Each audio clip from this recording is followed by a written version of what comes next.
আসসালামু আলাইকুম। Lieutenant colonel Mainul, medicine specialist, JG health care থেকে বলছি। আজকে আমরা কথা বলবো চিকুনগুনিয়া জ্বর নিয়ে। চিকুনগুনিয়া হচ্ছে একটা ডেঙ্গু ভাইরাসের মতো একটি ভাইরাস জনিত রোগ এবং এটা এডিস মশার কামড়ে একজন রোগীর কাছ থেকে আরেকজন রোগীর শরীরে ছড়ায়। 2 থেকে 3 দিন তীব্র জ্বর থাকতে পারে, একই সাথে শরীরে র্যাশ, চামড়ার মধ্যে চুলকানি বা ফুসকার মতো হতে পারে। এর পাশাপাশি বেশি তীব্র ব্যথা।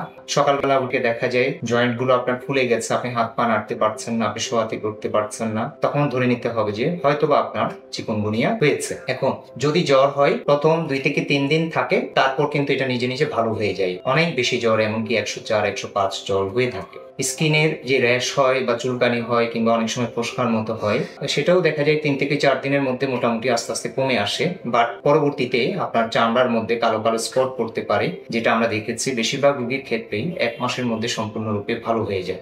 সমস্যা হচ্ছে যখন আপনার জয়েন্ট পেইন হবে, তখন কিন্তু এটা লম্বা সময়ও থাকতে পারে। আমরা সাধারণত যেটা দেখেছি, শতকরা 60 থেকে 70 জন রোগী তারা কিন্তু 2 সপ্তাহের মধ্যে ভালো হয়ে যায়, কিন্তু শতকরা 30 থেকে 40 জন পর্যন্ত রোগীর এই ব্যথা প্রায় 3 সপ্তাহ থেকে শুরু করে 3 মাস ন্যূনতম থাকতে পারে এবং তারপর এটা আস্তে আস্তে 6 মাসের মধ্যে সম্পূর্ণ ভালো হয়ে যায়। আগে থেকে যদি জয়েন্টের সমস্যা, লং টাইম আর্থ্রাইটিসের প্রবলেম থাকে, তাহলে কিন্তু এটা লম্বা সময় 1.5 থেকে 2 বছর পর্যন্ত থাকতে পারে। যত পেইনফুলি হোক না কেন, এই চিকুনগুনিয়া কিন্তু একসময় ভালো হবে। ডাক্তারের পরামর্শ ছাড়া কোনো ধরনের ঔষধ খাওয়া যাবে না। আর চিকুনগুনিয়া থেকে নিজেকে যদি রক্ষা করতে চান, বাসায় বা আশেপাশে রোগী থাকলে তাদেরকে মশারির ভিতর রাখবেন অন্তত পক্ষে প্রথম 7 থেকে 10 দিন। আশেপাশে টব, বিভিন্ন ছোট ছোট বদ্ধ জায়গায় যাতে পানি জমে না থাকে, এই বিষয়টি খেয়াল রাখতে হবে। অর্থাৎ এডিস মশা যেন বংশ বিস্তার করতে না পারে, সেই দিকে খেয়াল রাখতে হবে। তাহলেই আপনি চিকুনগুনিয়া মুক্ত থাকবেন। তাই আমি বলবো, চিকুনগুনিয়া কিনা এটা আপনার যদি সন্দেহ থাকে,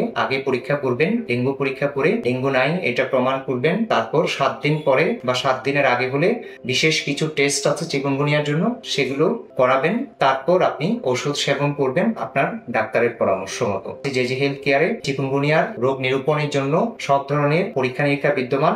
ধন্যবাদ। আসসালামু আলাইকুম।